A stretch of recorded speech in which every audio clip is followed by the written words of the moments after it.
बिस्मिल्लाहिर्रहमानिर्रहीम अस्सलाम वालेकुम। Welcome to mister Ahmad Ghauri. मैं आपका टीचर शाहजेब और आज हमारी एडोब फोटोशॉप की क्लास नंबर 20 है। आज जो हम टूल पढ़ने जा रहे हैं वो है यहाँ पर आपके पास तीन tools, dodge tool, burn tool and sponge tool. ठीक है, तो आइए स्टार्ट करते हैं। देखिए, सबसे पहले आपके पास यहाँ पर एक टूल आ रहा है डॉज टूल। डॉज टूल का काम क्या होता है, जैसे कि आपके पास ये इमेज है। ठीक है, इस इमेज में आपके पास डार्क एरियाज भी हैं और लाइट एरियाज भी हैं। ठीक है, तो इसके अंदर आप जो है वो चेंजिंग किस तरह कर सकते हैं। देखें, सबसे पहले मैंने लिया यहाँ पे डॉज टूल।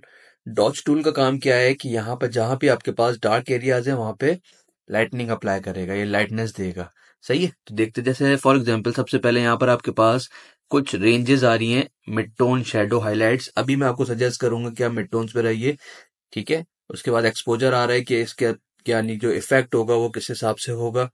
ठीक है, जैसे, और उसके बाद एक आपके पास ऑप्शन आ रहा है प्रोटेक्ट टोन्स। सही है, प्रोटेक्ट टोन्स क्या है वो भी हम समझते हैं। जैसे फॉर एग्जांपल अभी यहाँ पर मैं ये एक्सपोजर अप्लाई कर रहा हूँ इसका। ठीक है, अभी मैं इसके डार्क एरियाज को लाइट कर रहा हूँ। अगर मैं इस पे से चेक हटा दूंगा तो इसका डिफरेंट आपका थोड़ा सा टोन आएगा, कलर्स थोड़े से चेंज कर देगा ये। ठीक है, हम इसको चेक लगा के रखते हैं। ठीक है, जहां जहां हमारे पास डार्कनेस ज्यादा है उन जगहों पर हम लोग जो है एक्सपोजर के थ्रू हल्के हल्के लाइटनेस अप्लाई करेंगे। देखें,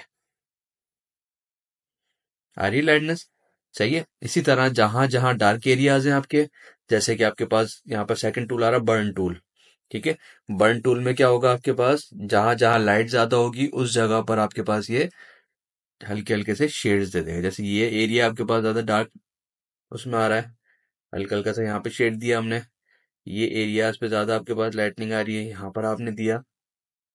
ठीक है, तो यानी कि इस तरीके से आप जो है अपने एरियाज को लाइटनेस या डार्कनेस अप्लाई करके देख सकते हैं। सही, इसी तरीके से जहां जहां आपके पास लाइटनेस आ रही है वहां पर आप हल्के हल्के जो है वो उसको टूल को यूज करते हैं, वहां पे डार्कनेस जो है वो अप्लाई कर सकते हैं।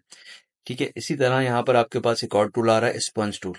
ठीक है, स्पंज टूल का काम क्या होता है, मोस्टली आपके पास कम इस्तेमाल होता है, लेकिन आपके पास ये जो टूल है वो आपके डीसैचुरेशन के लिए इस्तेमाल होता है, यानी कलर्स को थोड़ा सा चेंज करने के लिए। जैसे कि अगर यहाँ पर आपके पास इस तरीके की जो है वो रेडनेस आ रही है, ठीक है, तो मैं यहाँ से इसका फ्लो कम करके इस पे हल्का हल्का जो है वो इस तरह का इफेक्ट एंटर कर सकता हूँ।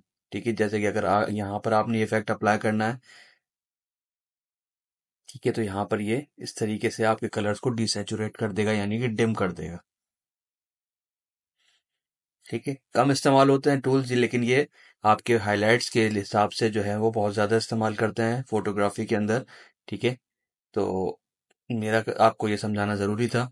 आई होप आपको आज की क्लास छोटी थी लेकिन अच्छी थी और यूजफुल थी, समझ में आई होगी।